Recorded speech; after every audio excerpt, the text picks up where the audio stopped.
दोस्तों, कैसे हैं आप सभी का स्वागत है हमारे चैनल पर जिसका नाम है सिक्योर लिनक्स हैक्स। और आज हम बात कर रहे हैं डीएचसीपी सर्वर के बारे में। तो डीएचसीपी आपने नाम से सुना ही होगा पहले कि डीएचसीपी कुछ होता है, या कुछ तो आइडिया होगा आपको, और नहीं भी है तो कोई इशू नहीं, आज हम बात करेंगे।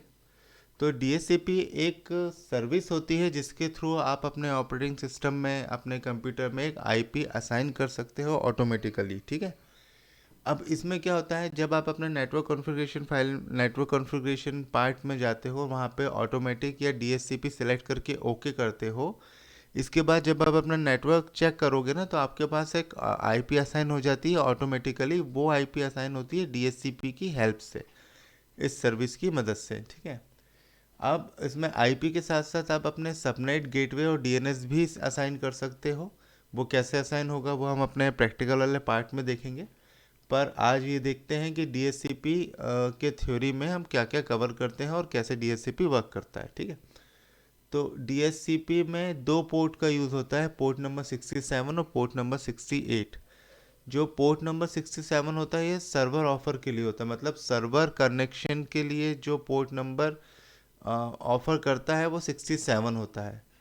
यानी अगर क्लाइंट को सर्वर से बात करनी है तो वो 68 पोर्ट नंबर से यूज़ करेगा, और सर्वर को क्लाइंट से बात करनी है तो वो 67 पोर्ट नंबर को यूज़ करेगा। अब इसको ऐसा भी कर सकते हैं, जो भी आईपी जाती है क्लाइंट के लिए वो 67 के थ्रू जाएगी, और क्लाइंट कोऑर्डिनेशन जो होगा वो 68 पोर्ट नंबर की मदद से होगा। ठीक है। तो अब इसको आगे देखते हैं, दोनों पोर्ट हमने देख लिए हैं इसमें। अब बात करते हैं जो डीएचसीपी होता है वो काम कैसे करता है। तो डीएचसीपी अपना काम करता है डोरा प्रोसेस के थ्रू। ठीक है। अब डोरा के प्रोसेस क्या होता है, डोरा मतलब होता है डिस्कवर, ऑफर, रिक्वेस्ट और acknowledgement. D for discover, O for offer, R for request और ए फॉर एक्नॉलेजमेंट। अब डिस्कवर में क्या आता है, डिस्कवर मतलब जैसे ही आपने अपना नेटवर्क सेटिंग में डीएचसीपी सिलेक्ट करके ओके करा, तो आपका जो सिस्टम है वो क्या करेगा, डिस्कवर करना शुरू करेगा किसी डीएचसीपी सर्वर को। ठीक है। तो डीएचसीपी सर्वर को डिस्कवर करना शुरू करेगा, इसका मतलब क्या है, वो ढूंढना शुरू करेगा कहीं से मुझको एक आईपी एड्रेस मिल जाए। ठीक। अगर उसके पास डीएचसीपी सर्वर उसके नेटवर्क में होगा तो क्या होगा, वो सर्वर जो है वो उसको कुछ ग्रुप ऑफ आईपीस को प्रोवाइड करवाएगा। ठीक है। ऑफर करेगा जो सर्वर अपना, कुछ ग्रुप ऑफ आईपीस को ऑफर करेगा, किसको, डीएचसीपी क्लाइंट को। ठीक है। अब जब क्लाइंट के पास वो आईपीस आ जाएंगी तो क्लाइंट क्या बोलेगा, भाई मुझको इन आईपीस में से, या मुझे एक आईपी प्रोवाइड करवा दो। तो ये क्लाइंट ने क्या करा, सर्वर को रिक्वेस्ट करी कि मुझे एक आईपी प्रोवाइड कर दो। अब सर्वर क्या करेगा, उस रिक्वेस्ट को कंफर्म करेगा और डीएचसीपी क्लाइंट को एक आईपी प्रोवाइड करवा देगा। ठीक है। तो जो डिस्कवर वाला पार्ट होगा आईपी डिस्कवर करने का, वो आता है डिस्कवर वाले सेक्शन में। अब जो सर्वर है, सर्वर एक आईपी को ऑफर करेगा कि मैं आपको ये आईपी दे दूं, तो वो ऑफर वाला पार्ट आता है ऑफर के अंदर। ठीक है।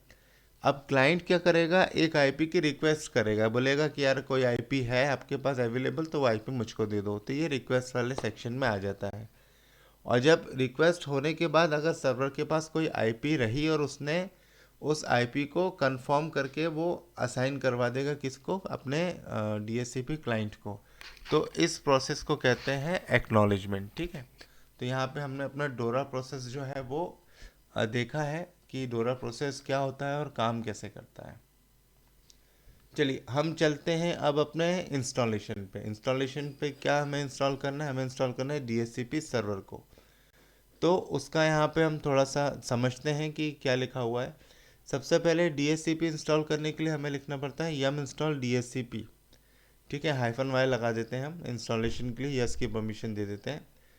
अब जैसे ही हमारा डीएचसीपी इंस्टॉल हो जाएगा तो हमें एक कॉन्फ़िगरेशन फाइल में जाके ये डिफाइन करना पड़ता है कि हमारा डीएनएस जो है वो कौन से ईथरनेट पोर्ट पे वर्क करेगा।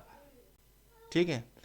तो उसके लिए हमारी कॉन्फ़िगरेशन फाइल जो होती है वो होती है /etc sysconfig DHCP। तो इस कॉन्फ़िगरेशन फाइल के अंदर जाके हमें ये जो सेक्शन है इसमें यहाँ पर चेंज करना पड़ेगा, और अगर ये लाइन नहीं भी हो तो ऐड कर लेना। कौन सी लाइन है वो? DHCP DARGS, ठीक है। यहाँ पर आपको ये जो आपका ईथरनेट पोर्ट है या ईथरनेट जो है यहाँ पर नेम, उसको असाइन करना पड़ता है, ठीक है। चलो, अब बात करते हैं जो मेन कॉन्फ़िगरेशन होती है वो कौन सी फाइल होती है DHCP सर्वर की। etc/DHCP/DHCP.conf, ये होती है हमारी मेन कॉन्फ़िगरेशन फाइल, ठीक है। इसको अपन चेक करेंगे आगे प्रैक्टिकल में कि इस फाइल में क्या होता है, लेकिन अभी के लिए हम इस फाइल को डिलीट कर देते हैं। डिलीट क्यों करते हैं? क्योंकि जो भी डिफ़ॉल्ट इसमें एंट्रीज होगी वो हमें नहीं चाहिए। हम अपने DHCP सर्वर को बेस से कॉन्फ़िगर करना देखेंगे, कैसे कॉन्फ़िगरेशन होती है DHCP सर्वर की।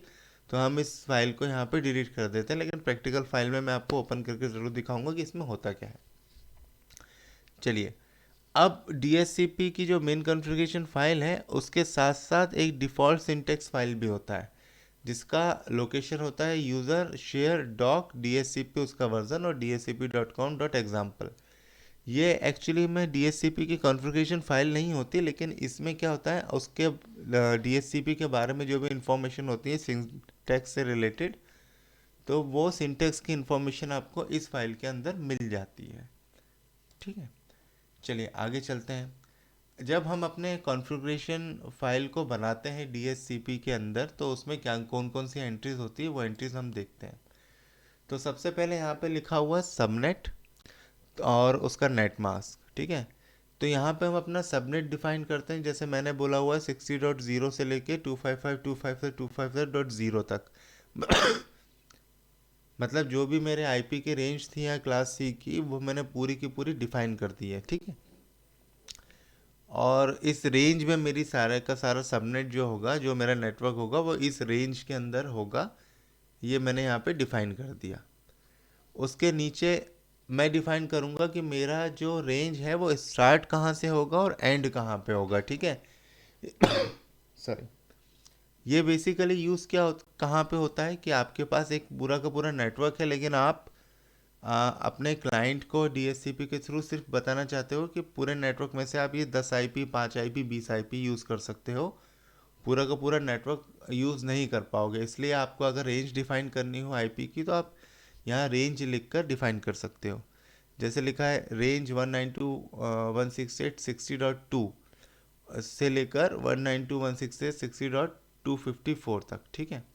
तो यहाँ पे मैंने लिख दिया कि मेरी जो IP है वो स्टार्ट यहाँ से होगी और जो मेरा एंड होगा रेंज का वो यहाँ से होगा, ठीक है। अब आगे डिफाइन करते हैं। यहाँ पे मैं जो नेक्स्ट मेरी लाइन है उसमें मैं डिफाइन कर रहा हूँ ऑप्शन डोमेन नेम सर्वर्स। इसका क्या मतलब होता है? यहाँ पर मैं अपने जो DNS होगा, अगर मेरे को अपने सिस्टम पे इंटरनेट चलाना है तो मैं यहाँ लिखूँगा 88888844, और नहीं चलाना तो यहाँ पे मैं कुछ भी लिख दूंगा, जो भी मुझको यहाँ पे DNS देना है। 1111 लिख दिया, वो भी चलता है वैसे तो अपने सिस्टम का DNS लिख सकता हूँ, कुछ भी लिख सकता हूँ, ठीक है। तो नेटवर्क यूज इन क्लाइंट, अगर आपको क्लाइंट में अपने मतलब क्लाइंट और सिस्टम में अगर इंटरनेट देना है, आपको वो क्लाइंट सिस्टम को नेटवर्क प्रोवाइड करवाना है, तो आप यहाँ पे 888844 लिख देना, ठीक है। अब नेक्स्ट ऑप्शन है यहाँ पर आपका कि domain name local host dot local domain. यहाँ पे बेसिकली क्या होगा, जो आपका DNS सर्वर है उसका होस्ट नेम आपको यहाँ पे मेंशन करना है, ठीक है। कि आपका जो DNS DNS बोल रहा हूँ, DHCP से सर्वर है उसका होस्ट नेम यहाँ पे असाइन करना है, ठीक। अब यहाँ पे क्या आता है ऑप्शन रूटर, राउटर भी बोलते हैं, रूटर भी बोलते हैं, ऑप्शन रूट्स यहाँ पे आ जाएगा 192.168.60.10।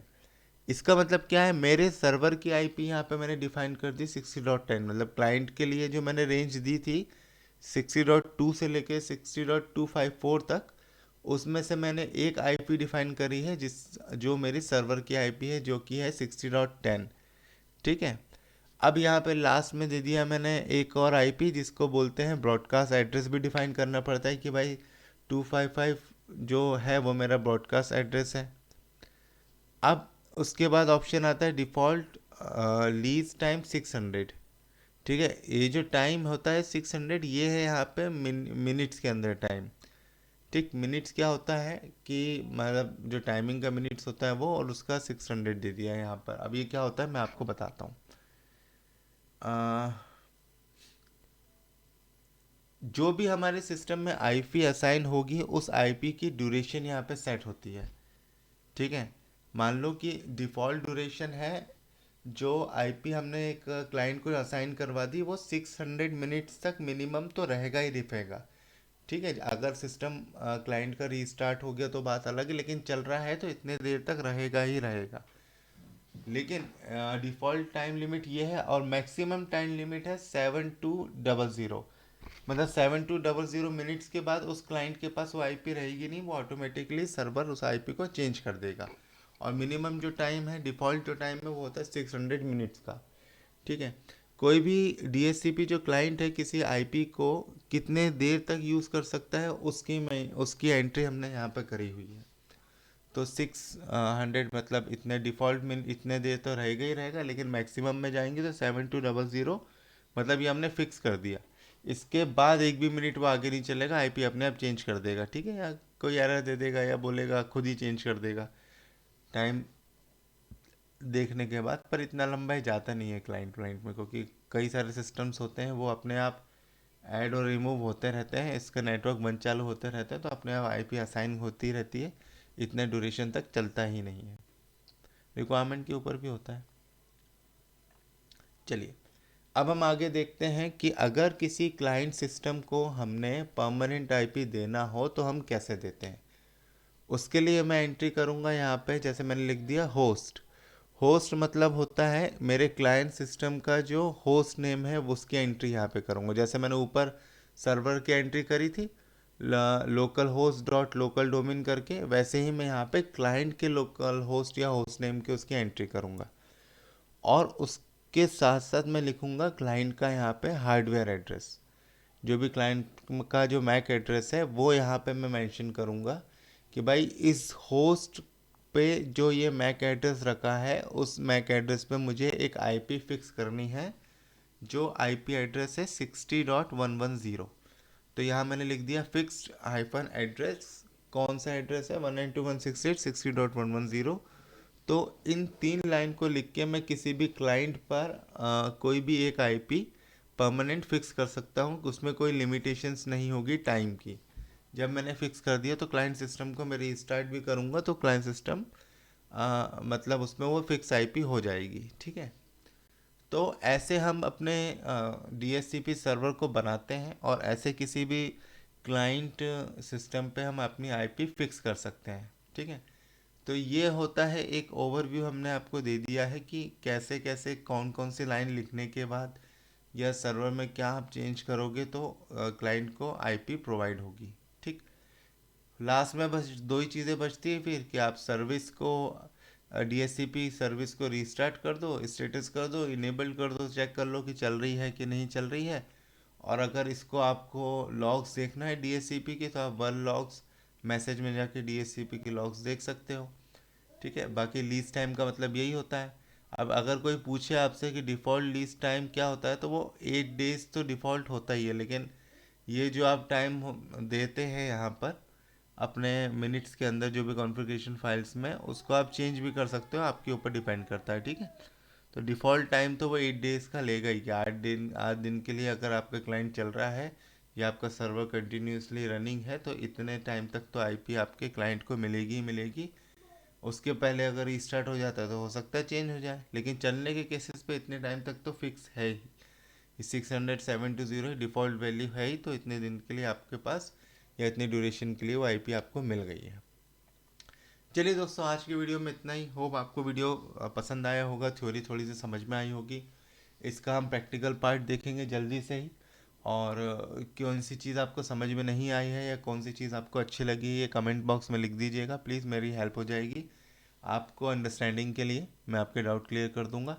और तब तक के लिए bye bye, take care, thank you.